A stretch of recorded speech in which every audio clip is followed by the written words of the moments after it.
Jason Garrett made it clear early in his Wednesday news conference he was not going to speak on the Ndamukong Suh ankle-stepping controversy. Yeah, no real reaction. Again, we're focused on ourselves.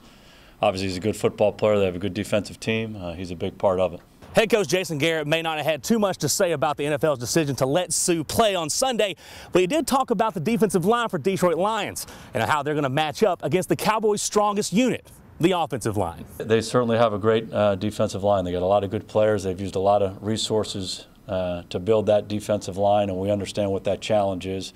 We have a tremendous amount of confidence in our guys, and they've done a great job for us. I think individually those guys have played well, but maybe more importantly, they've played well together. It didn't matter either way.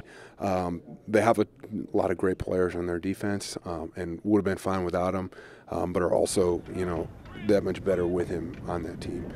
He's obviously a great player. We got a chance to play him last year a little bit, so we'll go back and watch that and watch the film of what he's done this year as well. It's a matchup which will also put pressure on the wide receivers to get open quicker for Tony Romo. We've played teams with good fronts, and it's always going to have an effect on the game when the other team's defensive line is as good as theirs. It's been 5 years since the boys have been in the playoffs, and great line matchup or not, for the team's oldest player, there's only one outcome that will be worthwhile: a Super Bowl trophy. I think that's the only reason, you play the game. As players, we all want to be playing in that game and host that trophy. At the end of the year, just hoist it up and know that it was you accomplished your goal that you set out.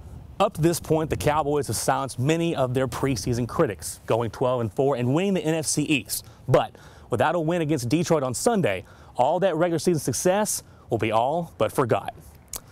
Reporting from Valley Ranch, Garrett Sanders, KETK News.